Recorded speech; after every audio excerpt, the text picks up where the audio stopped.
राजस्थान की शिक्षा में बढ़ते कदम RKSMB के जो कक्षा 6 और 7 का जो हिंदी का बेसलाइन टेस्ट होगा उसका ये मॉडल पेपर आपके सामने है। कक्षा 6 का पेपर आपकी 17 अगस्त को होगा और कक्षा 7 के लिए हिंदी का पेपर 18 अगस्त को होने वाला है। तो कक्षा 6 और 7 के लिए इसी प्रकार के प्रश्न आपके पूछे जाएंगे। PDF आपको ऐप के ऊपर मिल जाएगी, डाउनलोड कर लेना, या फिर आप मुझे आपकी और कोई समस्या हो तो इस नंबर पर मैसेज कर सकते हैं अपने व्हाट्सअप नंबर। ये आपकी हिंदी का जो बेसलाइन टेस्ट होगा उसका मॉडल पेपर है। इस प्रकार के प्रश्न आपके पूछे जाएंगे। पहला प्रश्न आपके सामने है, पृथ्वी को धरा भी कहते हैं, इसी प्रकार निम्नलिखित को और क्या कहेंगे, इनके आपको नाम लिखना है। बादल को और क्या कहते हैं, तो बादल को मेघ भी कहते हैं और वारिद भी कहते हैं। ठीक है, तो ये सभी इसमें लिख सकते हैं। दूसरा है सागर, तो सागर को क्या लिखते हैं, समुद्र भी लिख सकते हैं। और फिर है नदी, तो नदी को लिख सकते हैं सरिता, और माँ को क्या लिख सकते हैं, माता। तो ये जैसे पृथ्वी को हम धरा लिखते हैं वैसे ही बादल का पर्यायवाची मेघ होता है, और सागर का समुद्र होता है, नदी का सरिता होता है, माँ का माता होता है। दूसरा प्रश्न देखो, दूसरा प्रश्न है, कौन क्या करता है लिखिए। डॉक्टर क्या करता है, तो डॉक्टर रोगियों का इलाज करता है। अध्यापक क्या करता है, अध्यापक पढ़ाने का कार्य करते हैं, तो पढ़ाना। किसान क्या करते हैं, किसान खेती करते हैं। अच्छा, आप बताना, देखिए पुलिस क्या कार्य करती है।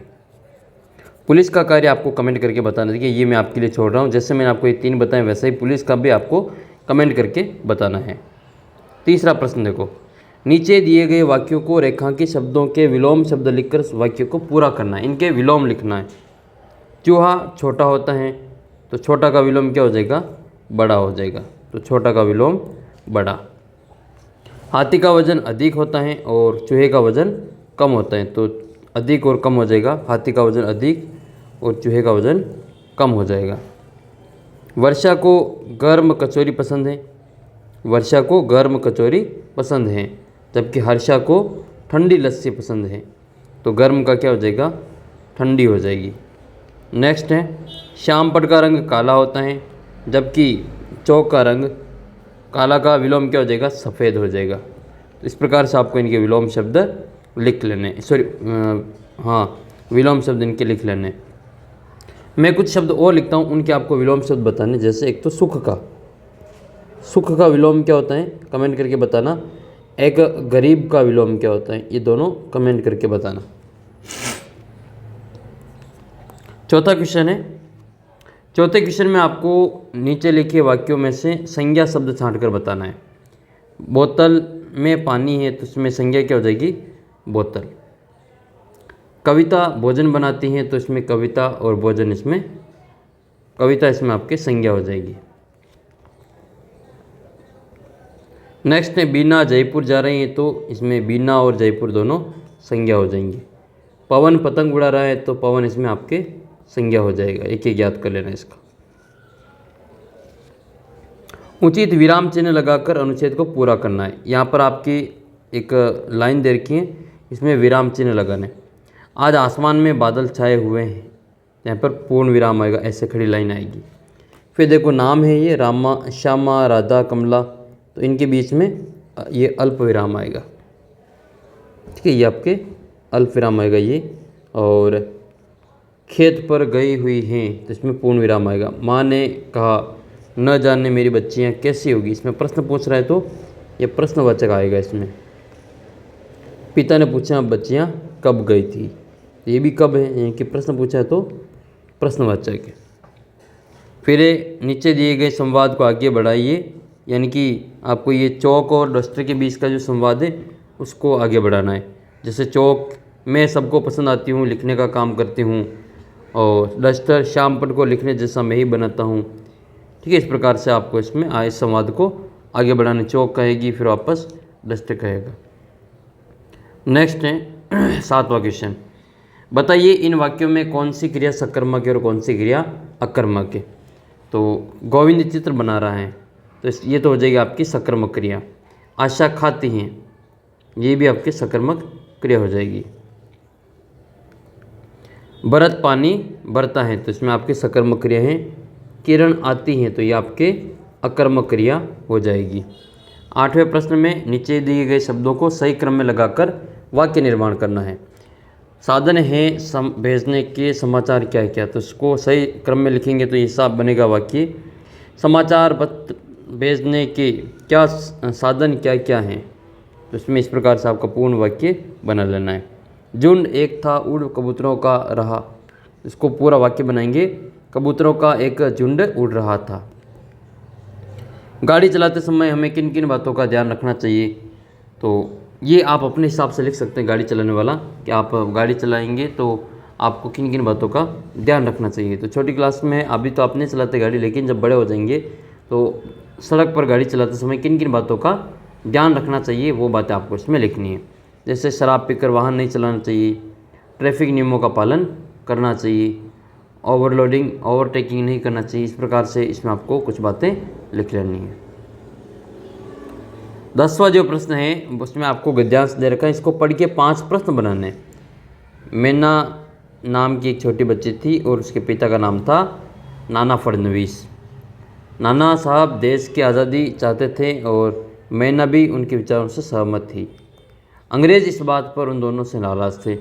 अंग्रेज़ों ने नाना साहब के महल में आग लगवा दी और नाना साहब की बहादुरी से दोनों सकुशल बाहर आ गए। इसको पढ़ के आपको प्रश्न बनाने, उत्तर दे के आपको प्रश्न लिखना है। जैसे छोटी बच्ची का नाम मैना था, आप प्रश्न बनाएंगे कि छोटी बच्ची का नाम क्या था, तो ये प्रश्न बन जाएगा। दूसरा है मैना के पिता का नाम फडणवीस था, तो हम लिखेंगे कि मैना के पिता का नाम क्या था। अंग्रेज़ों ने महल में आग लगवा दी, तो हम ये पूछेंगे कि महल में आग किसने लगवाई, तो इसका उत्तर हो जाएगा महल में आग किसने लगवा दी। नाना साहब की बहादुरी से दोनों बाहर आ गए थे, तो ये लिखेंगे प्रश्न कि किसकी बहादुरी से दोनों बाहर आ गए थे, तो इसका उत्तर लिखेंगे नाना साहब की बहादुरी से। फिर 11वां प्रश्न है, नीचे दिए गए अखबार की जो कतरन है उनको पढ़ना है और प्रश्नों के उत्तर लिखने हैं। बीकानेर से ये समाचार प्रकाशित हुए, तो यहाँ पे लिखा हुआ है बीकानेर का नाम कितनी तारीख होती है, 28 तारीख को लिखा गया समाचार। राष्ट्रीय विज्ञान दिवस, अच्छा आप में से कौन कौन जानता है कि अपन राष्ट्रीय विज्ञान दिवस कब मनाते हैं, कमेंट करके ज़रूर बताना ये राष्ट्रीय विज्ञान दिवस कब मनाया जाता है। राष्ट्रीय विज्ञान दिवस पर बाल वैज्ञानिकों के लिए 10 अप्रैल तक मॉडल चयन किया जाएगा। मॉडल की प्रदर्शनी RSCRT उदयपुर द्वारा आयोजित की जाएगी। इस प्रदर्शनी प्रतियोगिता में 6 से 10 तक के विद्यार्थी भाग ले सकते हैं और निदेशक महोदय ने बताया कि मॉडल का चयन समिति द्वारा किया जाएगा और चयनित छात्र छात्राओं को 10,000 रुपये का प्रोत्साहन और बाल वैज्ञानिक पुरस्कार से सम्मानित किया जाएगा। अब इस पर को पढ़ के आपको कुछ प्रश्नों के जवाब देने हैं। यह समाचार कहाँ से प्रकाशित हुआ, तो यह समाचार कहाँ से प्रकाशित हुआ, बीकानेर से। कितनी तारीख को पूछे तो 28 तारीख को। राष्ट्रीय विज्ञान दिवस पर कौन सा पुरस्कार दिया जाएगा, तो बाल वैज्ञानिक पुरस्कार से सम्मानित किया जाएगा। किस प्रकार से आपको ये प्रश्नों के उत्तर देने। पुरस्कार में क्या दिया जाएगा, तो पुरस्कार में कितने रुपए मिलेंगे, 10,000 रुपये मिलेंगे। नेक्स्ट है, ये आपको एक फ़ोटो दिख रहा है, इस फोटो को देख के, इस चित्र को देख के आपको लिखना है इस फोटो के बारे में। ये किसका फ़ोटो है, ये एक मेले का फ़ोटो है और मेले में एक बड़ा झूला दिखाई दे रहा होगा आपको, ये चक्री दिखाई दे रही है, झूला है। और मेले में आपको दिखाई दे रहा है कि कई सारी दुकानें भी लगी हुई है, तो हम लिख सकते हैं मेले में बहुत सारी दुकानें लगी हुई हैं। और एक आदमी देखो ये क्या कर रहा है, गुब्बारे बेच रहा है, तो हम ये भी लिख सकते हैं कि एक आदमी गुब्बारा बेच रहा है। इसके अलावा ये मेले का चित्र है, तो आप मेले से संबंधित और भी कुछ भी इसमें लिख सकते हैं। नेक्स्ट है, एक गद्यांश दे रखा है, ऐसे पद्यांश, और उसको पढ़कर कुछ प्रश्नों के उत्तर लिख लें। बहुत निराला भारत अपना, हिमगिरी मुकुट मनोहर है, जंगल पर्वत नदियाँ मिट्टी खाने पुण्य धरोहर हैं, कण कण में सूरज की किरणें नित उग्र ऊर्जा भरती हैं, अनुपम आबहवा के कारण 6 ऋतुएं की धरती हैं। तो ये 4 लाइनें दे रखी, इस पर आधारित आपको कुछ प्रश्नों के उत्तर देने।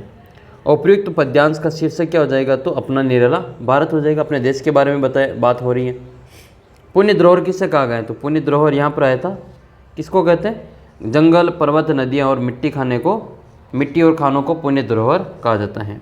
हमारी धरती को 6 ऋतुओं की धरती कहा जाता है। इसमें 6 ऋतु के नाम लिखने हैं, तो वर्षा ऋतु, ग्रीष्म ऋतु और शरद ऋतु और हेमंत ऋतु। शिशिर ऋतु और वसंत ऋतु।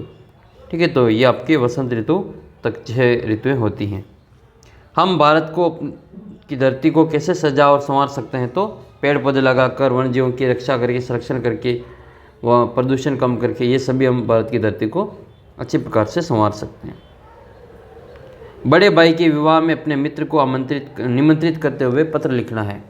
तो यहाँ पर तो आपको अपना एड्रेस डाल देना है, डेट डाल रखी है, और यहाँ पर आपको अपने मित्र का नाम लिखना है। फिर मस्त लिखा हुआ है, तुम्हें यह जानकर खुशी होगी कि मेरे बड़े भाई, जिसका नाम लिख लेना है आपको, शुभ विवाह इसका 10 फरवरी 2024 को होना तय हुआ है। बारात प्रातः 4 बजे बस द्वारा जाएगी दिल्ली, और विवाह की इस शुभ वेला में तुम सपरिवार सादर आमंत्रित हो। कृपया विवाह दिनांक से 2-3 दिन पहले आ जाना, जिससे हम सब विवाह उत्सव का आनंद ले सके। तुम्हारा मित्र विशाल। इस प्रकार से आपको एक निबंध, ये पत्र लिख लेना है। फिर आपकी एक कहानी है, कहानी को लिखना है, दर्जी और हाथी वाली। तो ये दर्जी और हाथी वाली ये शब्द दे रखी, इस पर आधारित कहानी बनानी है।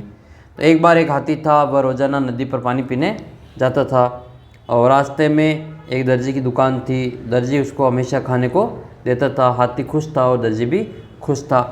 और एक दिन दर्जी दुकान पर नहीं था और उसका बेटा दुकान पर था। दर्जी के बेटे ने हाथी को खाने को नहीं दिया और उसकी सूंड में सुई चुभा दी। हाथी को बहुत क्रोध आया और वह नदी पर जाकर सूंड में कीचड़ भर के लाया और दर्जी की दुकान में फेंक दिया। इससे उसके सारे कपड़े ख़राब हो गए, और जब दर्जी को इस बात का पता लगा तो वह बहुत क्रोधित हुआ, दुखी हुआ, और अपने बच्चे पर बहुत क्रोधित हुआ। इस प्रकार से आपको इसमें हाथी और दर्जी की कहानी लिख लेनी है। तो ये था आपका हिंदी का पेपर 6ठी और 7वीं क्लास के लिए। आपके इंग्लिश का, गणित का वो भी पेपर अपलोड कर रखा है, वो भी देख लेना। मिलते हैं आपको अगले वीडियो में, तब तक जय हिंद जय भारत। आप इस नंबर पे मैसेज कर सकते हैं, अपना ऐप है इसको डाउनलोड कर लेना। कई सारे आपके जो पेपर वगैरह वो आपको यहाँ पे मिलते रहेंगे।